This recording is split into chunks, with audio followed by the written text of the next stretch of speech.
কংগ্রেসীরা কখনোই চাইতো না ত্রিপুরায় কংগ্রেস ক্ষমতায় ফিরে আসুক, কেননা তারা আগেই সিপিআইএমের কাছ থেকে বস্তায় বস্তায় টাকা এনে ঘর ভর্তি করে রাখত। কেননা কংগ্রেসের ক্ষমতা লাগে না, ক্ষমতা সিপিআইএমের কাছে নির্বাচনের আগেই বিক্রি করে দিত, যার জন্য প্রতিটি নির্বাচনের পরে বহু কংগ্রেস কর্মী বাড়ি ছাড়া হয়ে থাকতে হতো।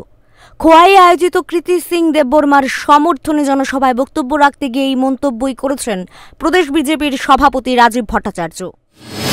এই ত্রিপুরা রাজ্যকে সিপিএম এর হাতে বিক্রি করে দিত আর তাদের বাড়িতে মোটা মোটা সুটকেস চলে যেত, সিপিএম এর সমস্ত সুযোগ সুবিধা এই কংগ্রেসীরা তুলে দিত। তাই মানুষ বুঝতে পেরেছে যে এই ত্রিপুরা রাজ্যে ওই কংগ্রেসীদের ভবিষ্যৎ নেই। তাই দিকে দিকে ভারতীয় জনতা পার্টিতে সামিল হচ্ছে। এই কংগ্রেসীরা নেতারা 2023 বিধানসভা নির্বাচনে বড় বড় ডায়লগ করেছিলেন। কি বলেছিলেন? বিজেপি সিঙ্গেল ডিজিট হয়ে যাবে। আরে ত্রিপুরা রাজ্যের মানুষ কি মূর্খের রাজ্যে বাস করে? ঠিক ত্রিপুরা রাজ্যের মানুষ উচিত শিক্ষা দিয়েছে। ওই কংগ্রেসীদের সিঙ্গেল ডিজিট বানিয়ে তাদেরকে বাড়িতে বসিয়ে দিয়েছে।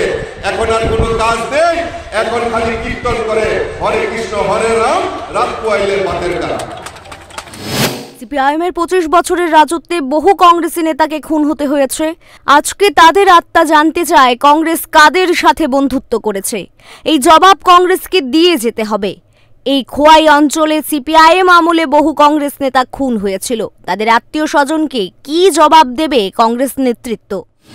আর এই সিপিএম এর রাজত্বে বহু কংগ্রেসী নেতা, বহু কংগ্রেসী যারা বিরোধী দল করত, তাদেরকে ত্রিপুরা থেকে ত্রিপুরা থেকে ভাগতে হয়েছে।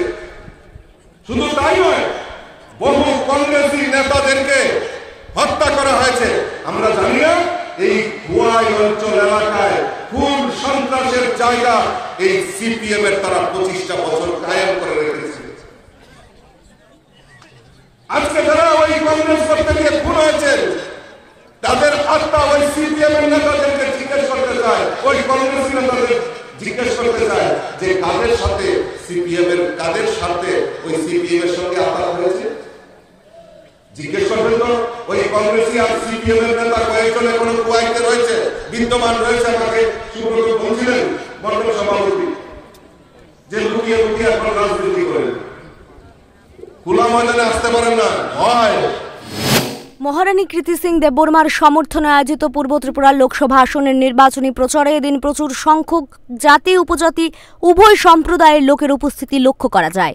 বিজেপির প্রত্যেক নেতৃত্ব খোয়াইবাসীর কাছে আবেদন রেখেছে পূর্ব ত্রিপুরা এবং পশ্চিম ত্রিপুরা লোকসভা দুটি আসন থেকেই যাতে মোদিজিকে ভোট দেয়, তবেই সুরক্ষিত থাকবে দেশের গণতন্ত্র। Bureau report, Times 24।